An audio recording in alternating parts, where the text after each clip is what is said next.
Hello everyone, कैसे हो आप सब। आई होप आप सब एकदम मजे में होंगे और जबरदस्त होंगे। तो चलिए स्टार्ट करते हैं आज की क्लास। आज हमारा लेक्चर नंबर 9 है। किसके ऊपर? इंटीग्रेशन के ऊपर। किसके ऊपर? इंटीग्रेशन के ऊपर। ये इंटीग्रेशन का पार्ट भी है। कौन सा? Part B. पार्ट ए हमने कर लिया था, पार्ट बी यानी सेकंड नंबर पार्ट है ये, दूसरा। इसमें हम आज क्या पढ़ने वाले हैं? आज हम पढ़ने वाले हैं डिफाइनाइट इंटीग्रेशन। कल हमने इनडिफाइनाइट इंटीग्रेशन के बारे में पढ़ा था, उसके ऊपर कुछ एग्जांपल्स भी हमने किए थे। आज हम कुछ एग्जांपल्स वापस से रिपीट करते हैं इनडिफाइनाइट इंटीग्रेशन के लिए, ताकि वो हमारा रिवाइज हो जाएगा। तो स्टार्ट करते हैं आज की क्लास। आज की क्लास से स्टार्ट करते हैं इनडिफाइनाइट एग्जांपल से। पहला एग्जांपल है हमारा, इंटीग्रेशन करना है मुझे किसका? X cube plus 3x²। उसको मुझे x के रेस्पेक्ट में इंटीग्रेट करना है। कोई भी मुझे लोअर लिमिट नहीं देखी और ना ही कोई मुझे अपर लिमिट दे रखी है, मुझे सिर्फ इसको इंटीग्रेट करना है। जब भी इनडिफाइनाइट इंटीग्रेशन दे रखा होता है तो हम एडिशनल एक c कांस्टेंट ऐड करते ही करते हैं। अब देखो इसको इंटीग्रेट कैसे करेंगे? इसको मल्टीप्लाई कर दो इसके साथ, इसको मतलब इसको डिवाइड कर दो। x³ into d x plus integration of 3x² into dx। ये क्या आ जाएगा? ये आ जाएगा x की पावर 4 अपॉन में 4, और ये क्या आएगा? 3 बाहर, x की पावर 3 अपॉन में 3 और प्लस c एडिशनली हम इसके अंदर क्या कर देते हैं? ऐड कर देते हैं। तो 3 से 3 कैंसिल हुआ तो x की पावर 4 अपॉन में 4 plus x³ plus c। This is your answer. I hope आपको ये बात क्लियर हो रही होगी। अगला एग्जांपल देखिए, एग्जाम्पल नंबर 2। एग्जाम्पल नंबर 2 है e की पावर x प्लस 1/x का मुझे इंटीग्रेट करना है। e की पावर x प्लस 1/x को मुझे क्या करना है? इंटीग्रेट करना है। तो मैं वापस से यही करूंगा, e की power x into d x plus 1/x into d x. तो ये क्या आ जाएगा? e की पावर x का इंटीग्रेशन e की पावर x होता है और 1/x का इंटीग्रेशन होता है सर ln x। आई होप आपको ये बात भी क्लियर हो गई होगी।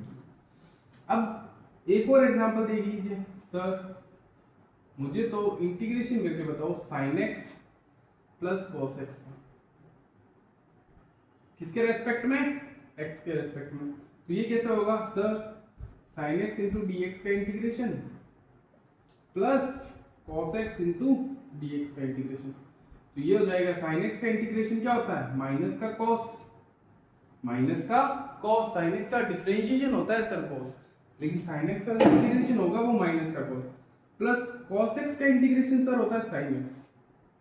This is our answer. I hope आपको इनडिफाइनाइट इंटीग्रेशन आराम से समझ में आ रहा होगा। अगर आप मैथमेटिक्स बैकग्राउंड से हैं तो आपको इंटीग्रेशन डीपली सिखाया जाएगा, लेकिन हमें फिजिक्स में इंटीग्रेशन कितना यूज होगा वो मैं आपको पूरा सिखा दूंगा।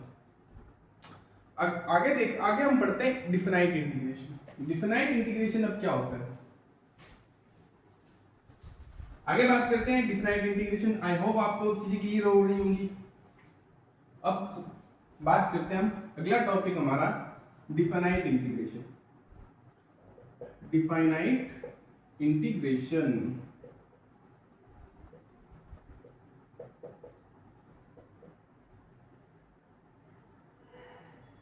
Definite integration. अब देखो डिफाइनाइट इंटीग्रेशन हमारा सर क्या होता है? सर आपको पता है, सर आपने कल बताया था, हमें कोई फंक्शन दे रखा था, इसको dx के रेस्पेक्ट में इंटीग्रेट करना था। सर यहाँ पे कुछ लोअर लिमिट ए दे रखी होगी, कोई भी लोअर लिमिट, और सर अपर लिमिट हमारी बी दे रखी होगी, कोई भी लिमिट दे रखी थी। मान लो मैंने लोअर लिमिट ए रख ली और अपर लिमिट बी रख ली। सर इसको सॉल्व कैसे करते हैं? मान लेता हूं सर इसका जो भी इंटीग्रेटिंग फंक्शन आएगा वो fx, जो भी इंटीग्रेटिंग फंक्शन, यहाँ पे अगर sin x लिखा होगा तो sin x का इंटीग्रेशन मान लो यहाँ पे cos आ जाता। फिर उसके बाद अगला जो स्टेप होता वो हमारा होता लिमिट पुट करने का। लिमिट कहां से कहां थी? a से b। तो हम सर क्या करते थे? सर अपर लिमिट x के अंदर पुट करते थे, माइनस फिर लोअर लिमिट वापस x में पुट कर देते। यही हमारा सर फाइनल आंसर होता था। इसमें कोई कांस्टेंट का सर हम यूज नहीं लेते थे। अब एग्जांपल के थ्रू समझिए। सर मुझे इंटीग्रेट करना है cos x को किसके रेस्पेक्ट में सर, dx के रेस्पेक्ट में। कहां से कहां तक सर, मैं 0 से π/2 तक इंटीग्रेट करूंगा इसको। 0 से π/2 तक सर मैं इसको इंटीग्रेट, मतलब 0 से जोड़ना स्टार्ट करूंगा और सर मैं इसको π/2 से π/2 तक जोड़ूंगा। तो यानी cos x का इंटीग्रेशन सर होता है sin x, ये 0 से π/2, तो ये आ गया मेरा sin π/2 minus sin 0, upper limit minus function में लोअर लिमिट। तो sin π/2 कितना होता है सर, 1 होता है, sin 0 0, तो सर इसका आंसर तो 1 आया, यानी इस इंटीग्रेशन का आंसर क्या आ रहा है, 1। एक और एग्जांपल से समझिए सर, एग्जांपल लीजिए sir secant, sir secant x का डिफरेंशिएशन क्या होगा, secant x into d x. मान लेता हूं सर लिमिट दे दी 0 से पाई, इस बार जी लिमिट दे दी 0 से पाई। सर सीकेंट x का डिफरेंशिएशन होता है, देखो tan x का डिफरेंशिएशन होता था सीकेंट स्क्वायर x, तो यहाँ पे सॉरी सीकेंट स्क्वायर x का इंटीग्रेशन सर क्या होगा, सीकेंट स्क्वायर x का इंटीग्रेशन। मैंने आपको बताया था डिफरेंशिएशन और इंटीग्रेशन दोनों एक दूसरे के उल्टे होते हैं, यानी अगर tan x का डिफरेंशिएशन सीकेंट स्क्वायर x होगा तो सीकेंट स्क्वायर x का डिफरेंशिएशन tan x होगा। तो इसका डिफरेंशिएशन सर आप लिख देना tan x, लिमिट आप पुट कर देना सर कहां से कहां तक, 0 से पाई। तो अब आंसर क्या होगा sir, upper limit tan pi minus tan 0। अब देखो tan 180 डिग्री कितना होता है, tan 180 डिग्री कितना होता है, ये मैंने आपको निकालना सिखाया सर। tan 180 डिग्री मैंने आपको हायर देन 90 डिग्री वाले एंगल्स कैसे निकाले जाते हैं वो मैंने आपको सिखाया था। कैसे सर, आप 90 को लिख सकते हो 90 इंटू 2 प्लस 0 डिग्री। अब 90 इंटू 2 सर इवन नंबर है, तो सर tan तो tan में ही रहेगा। क्वाड्रेंट कौन सा है सर, सर क्वाड्रेंट तो सेकंड है। tan 0 क्या होता है सर, 0। tan 0 क्या होता है, 0। सर tan पाई भी मेरा क्या होगा सर, 0 होगा। और माइनस का सर tan 0 क्या होता है सर, 0। tan पाई भी 0 और सर tan 0 भी क्या होता है सर, 0 होता है। तो ये क्या हो गया सर, 0 इसका आंसर। तो सीकेंट स्क्वायर x का जो इंटीग्रेशन होता है 0 से पाई सर वो आ रहा है मेरा 0। आगे और एग्जांपल देखिए सर, ये मिटा देता हूं नीचे वाला।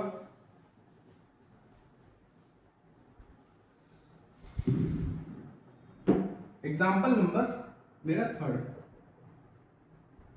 इंटीग्रेशन ऑफ e की पावर x dx का इंटीग्रेट करना है मुझे कहां से कहां तक।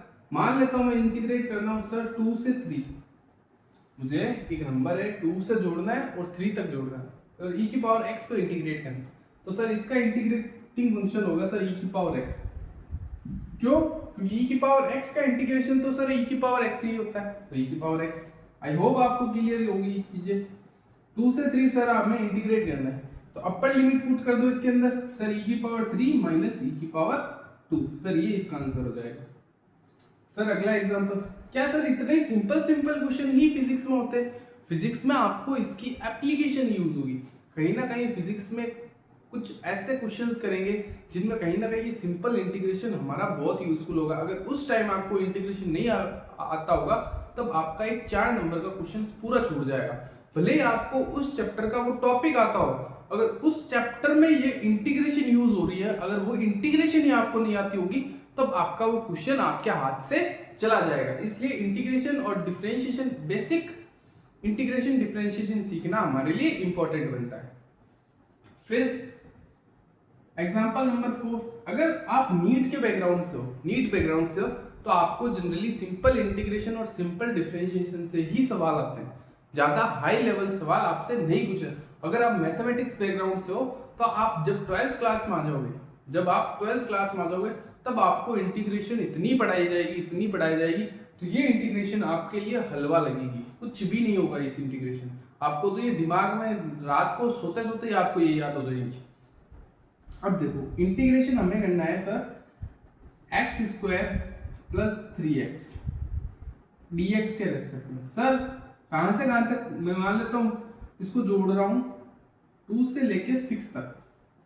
सर अब इसका इंटीग्रेटिंग फंक्शन कैसे बनाऊंगा मैं, तो सर इसको कट कर दो, एक्स स्क्वायर प्लस 3x यानी x square dx plus 3x into d x. कहां से कहां तक लिमिट है? 0 से नहीं, 2 से लेके 6, इधर भी 2 से लेके 6। एक्स स्क्वायर का क्या हो जाएगा? एक्स क्यूब अपॉन में 3, ये होगा 2 से 6 प्लस 3 बाहर, एक्स स्क्वायर अपॉन में 2, 2 से 6, 6 का क्यूब अपॉन में 3 माइनस 2 का क्यूब अपॉन में 2। क्यों? ये चीज क्लियर तो हो रही है? फाइनल लिमिट पुट की 6 का क्यूब अपॉन में 3 माइनस लोअर लिमिट पुट की 2 का क्यूब अपॉन में 3, 2 का क्यूब अपॉन में 3 प्लस 3, ये चीज हो जाएगी हमारे पास क्या? 6 का स्क्वायर अपॉन में 2 माइनस 2 का स्क्वायर अपॉन में 2। तो सर आंसर हमारा आ जाएगा 6 का क्यूब क्या होता है? इसको लिख दो आप 6 इंटू 6 इंटू 6 और एक 3 है, तो 3 से 6 उठा कितनी बार में? 2 बार, 6 6 36 इंटू 2 72, 6 6 36 इंटू 2 72 माइनस ये क्या है? 2 का क्यूब 8 अपॉन में 3, 8 अपॉन में 3। इसको सॉल्व कर लेना, ये आपका आंसर आ जाएगा। 3 बाहर है, फिर ये 6 इंटू 6 अपॉन में 2 माइनस 4 बटा 2, तो ये तो 2 बार आ जाएगा, ये 3, यानी 6 बार 18 माइनस 2 16, 16 तिया 48, यहाँ पर तो 48 आएगा, 72 माइनस 8 अपॉन में 3 प्लस 48। अब इसको सॉल्व कर लेना, उसमें 48 जोड़ देना, आपका यही फाइनल आंसर होगा इस इंटीग्रेशन का। आई होप आपको इंटीग्रेशन क्लियर हो गई। इसके बाद तो सिंपल मैथमेटिक्स है, यहां तक हमारा कंसेप्ट था। ओके, अब एक और एग्जांपल देख लेते हैं सर, एक और एग्जांपल देख लेते हैं। अच्छा सर, एग्जांपल कहता है कि सर आप इंटीग्रेट कीजिए किस फंक्शन को?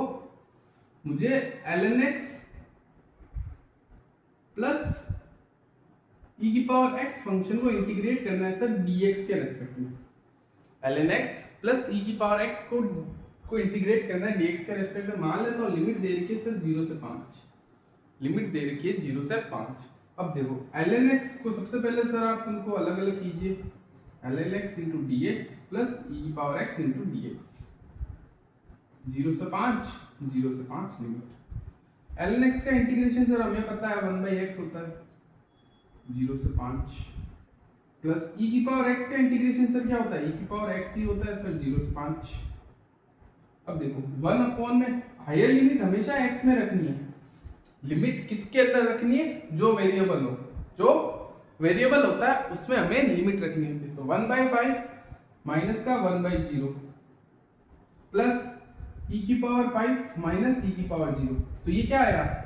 आंसर बना मेरा sir 1/5, 1 upon 0 infinite minus 0 1/5 plus e की पावर 5 माइनस 1, क्यों? Anything to the power 0 is -1, तो ये आ गया हमारा आंसर।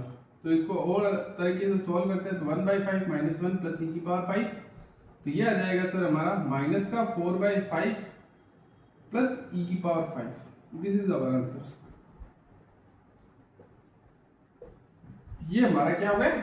आंसर आ गया। आई होप आपको ये सारी चीजें क्लियर हो रही होंगी। अब हम आगे बात करते हैं किसके ऊपर? लीनियर फंक्शंस के ऊपर सर। लीनियर फंक्शंस पर आपको मैंने कुछ डिफाइनाइट इंटीग्रेशंस के एग्जांपल्स बता दिए, कुछ एग्जांपल्स आप खुद से प्रैक्टिस करना, आपका जो कॉन्फिडेंस लेवल है वो बढ़ेगा। अब हम अगले टॉपिक पर बात करते हैं, एक और इसी के अंदर थोड़ा सा हेल्पफुल के लिए एक और चीज बताता हूँ डिफाइनाइट इंटीग्रेशन में। वो है सर जब हमें, जैसे हमें अभी तक हमें क्या होता था सर, sin x dx का इंटीग्रेशन क्या होता था? जब भी कोई लिमिट होती थी सर cos x होता था। लेकिन इस बार क्या होगा? x की जगह आपको इस तरीके से कुछ लीनियर इक्वेशन दे दी होगी। x की जगह इस तरीके से आपको एक लीनियर इक्वेशन, लीनियर फंक्शन दे दिया होगा, लीनियर फंक्शन। यानी क्वेश्चन कैसा आ सकता है सर, आप इंटीग्रेट करके बताओ sin x की जगह दे दिए गए 2x + 3 dx का इंटीग्रेट करके बताऊंगा मैं, और लिमिट दे देगी सर 0 से 2 तक हमें इसको इंटीग्रेट करना है। लिमिट दे देगा 0 से 2 तक इंटीग्रेट करना है इस फंक्शन का इंटीग्रेट करके। सर हमें तो पता है साइन का होता है सर माइनस का कॉस 2x+3 हो गया सर। फिर आप ऐसे करोगे, देखो cos 2x+3 माइनस का, फिर सर लिमिट हो जाएगी सर 0 से 2, x के अंदर लिमिट पुट कर दोगे cos 2 × 2 + 3, फिर माइनस का cos 2x+3, फिर 0 से 2, इसके अंदर भी 0 से 2, फिर 2 इसमें पुट करोगे यानी 2 इसमें पुट करोगे, फिर एक बार 0 पुट करोगे, ऐसे करोगे आप। नहीं, ऐसा नहीं करना, ऐसा नहीं करना। जो बेसिक तरीका बताया वैसे नहीं करना। इसको सोल्व करने का एक अपना तरीका होता है। आपने कहीं ना कहीं, जब मैं चेन रूल पढ़ा रहा था, उस समय मैंने बताया था कि चेन रूल को कैसे, जैसे मान लो कोई फंक्शन आ गया sin x², तो पहले क्या करते थे सर, साइन का डिफरेंशिएशन करते थे, फिर उसके अंदर जो फंक्शन है उसका डिफरेंशिएशन करते थे मल्टीप्लाई में। जैसे साइन का होता था सर cos x² अपना एज इट इज पढ़ा, और cos x² का डिफरेंशिएशन होता था सर 2x मल्टीप्लाई में, इनटू में। लेकिन इसमें क्या होगा सर, इसमें आप क्या करोगे, इसमें आप करोगे सर साइन का तो इंटीग्रेशन सर माइनस का cos होगा, फिर इसको एज इट इज रख देना। ये जो फंक्शन दे रखा है इसको एज इट इज रख देना 2x+3, लेकिन फिर इसके अंदर जो फंक्शन दे रखा है उसको भी डिफरेंशिएट करना, इसको भी करना है, इसको इंटीग्रेट माइनस का cos 2x+3, फिर 2x+3 का इंटीग्रेशन हो जाएगा सर 2 अपॉन में। क्यों? क्योंकि 2x का डिफरेंशिएशन क्या हो जाता है, 2x+3 का 2। इस तरीके से इसका इंटीग्रेशन होगा, और लिमिट जब भी दे रखे होंगे तो 0 से 2 ऐसे। तो इस तरीके से आपको ये क्वेश्चन सॉल्व करना होगा। ये आप माइनस बाहर निकाल सकते हो, फिर आप final limit minus lower limit करके इस क्वेश्चन को सॉल्व कर सकते हो। आई होप आपको ये क्वेश्चन समझ आ गया होगा। sin 2x+3 × dx का इंटीग्रेशन, सर sin का इंटीग्रेशन होता है cos 2x+3, फिर 2x+3 का करना है, 2x+3 का अपॉन में 2। सर एक और एग्जांपल लेके बताओ, इंटीग्रेशन करना है मुझे secant² x का, secant² x की जगह सर दे दिया मुझे, मान लो मुझे दे दिया x² + 2x × dx, इसका इंटीग्रेशन करना है। सर हमें पता है secant² का इंटीग्रेशन होता है सर tan। क्यों? क्योंकि tan x का डिफरेंशिएशन secant², तो secant² x का डिफरेंशिएशन इंटीग्रेशन होगा tan x² + 2x। अब इस x² + 2x का डिफरेंशिएशन कर देना सर 2x + 2। ये सर इसका आंसर आ जाएगा, ये इसका सर आंसर आ जाएगा। आई होप आपको ये बात क्लियर हो रही होगी। मैं मान के चल रहा हूँ आपको ये चीजें सिखाई जा रही है। ले देखो, रुको, इसमें मैंने गलती कर दी, ये x होगा सिर्फ, बिकॉज क्योंकि फंक्शन मुझे लीनियर रखना है,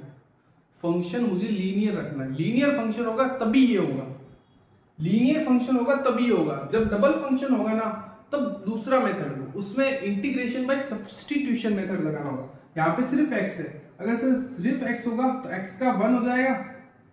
मान लो यहाँ पे ax + b है, यानी ये वाली फॉर्म, यानी b हमारा कांस्टेंट होना चाहिए। मान लेता हूँ सर इस x की जगह 1 है, तो यहाँ पे सर सिर्फ 2 आता, 2x का आ जाता 2। जब x की जगह ax + b वाली फॉर्म दे रखी होगी तब भी इंटीग्रेशन इस तरीके से होगा। और अगर ax² + 2x + 3 दे रखा होगा तब सर कैसे होगा, तब जनरली आपको इंटीग्रेटिंग बाय सब्स्टिट्यूशन मेथड एक है, उससे आपको जनरली इसको इंटीग्रेट करना। सर वो कैसे सीखेंगे, वो आप जनरली जब क्लास 12th में, अगर आप मैथमेटिक्स बैकग्राउंड से हो, तो आप क्लास 12th के इंटीग्रेटिंग चैप्टर में, इंटीग्रेशन जब भी चैप्टर आएगा उसमें आपको सिखाया जाएगा ये वाली चीज। अगर आप नीट बैकग्राउंड से हो तो आपको डरने की कोई बात नहीं है, आपके कभी इस टाइप का क्वेश्चन बनेगा ही नहीं, कॉम्प्लेक्स क्वेश्चन नहीं बनेगा।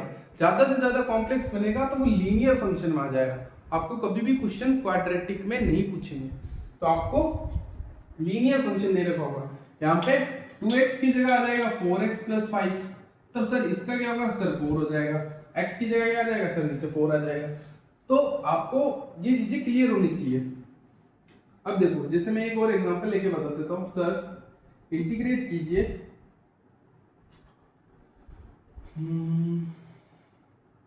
सर इंटीग्रेट कीजिए cos 3x + 2 को इंटीग्रेट कीजिए सर dx के रेस्पेक्ट में। मान लेता हूँ सर लिमिट दे रही 0 से 2। सर cos का तो होता है सर sin 3x प्लस 2 और 3x का इंटीग्रेशन होता है सर 3। 3x का क्या हो जाएगा 3। लिमिट मुझे दे रही है सर 0 से 2, तो ये क्या आएगा साइन हमारा आ जाएगा 3 इंटू 2 प्लस 2 अपॉन में 3 माइनस साइन ये 0 जाएगा तो ये सिर्फ 2 बचेगा अपॉन में 3, तो आएगा क्या 3 दूनी 6 plus 2 sine 8 minus sine 2 upon में 3। सर ये इसका आंसर। सर इसको आगे फर्दर सॉल्व कर सकते हैं नहीं कर सकते हैं, इसको कहीं ना कहीं इस क्वेश्चन का जो सॉल्वेशन है वो यहीं तक है, इसको फर्दर सॉल्व नहीं कर सकते। तो आज की क्लास बेटा हमारी यहीं तक थी। कल की क्लास में मैं आपके लिए कुछ अच्छे क्वेश्चन लेके आऊँगा डिफाइनाइट इंटीग्रेशन पे, या फिर हम अगले टॉपिक पर बढ़ेंगे। पहले क्वेश्चंस लेके आऊँगा कुछ, उसके बाद हम मैक्सिमा मिनिमा एक टॉपिक है जो डिफरेंशिएशन के बाद आता है, लेकिन आपको मैंने पहले इंटीग्रेशन पढ़ाया, उसके बाद हम मैक्सिमा मिनिमा पढ़ेंगे। तो अगला जो टॉपिक रहेगा हमारा वो मैक्सिमा मिनिमा पे रहेगा और कुछ इंटीग्रेटिंग क्वेश्चंस रहेंगे। उसके अलावा आप अगर और प्रैक्टिस करना चाहते हो क्वेश्चंस की, तो आप जनरली फिजिक्स के जो भी प्रीवियस ईयर क्वेश्चंस आ रखे हैं इंटीग्रेशन से रिलेटेड या कोई भी इंटीग्रेशन से रिलेटेड छोटे मोटे नेट पर आप क्वेश्चंस ढूंढ के प्रैक्टिस कर सकते हो। तो थैंक यू सो मच बच्चों, जय श्री कृष्णा, राधे राधे।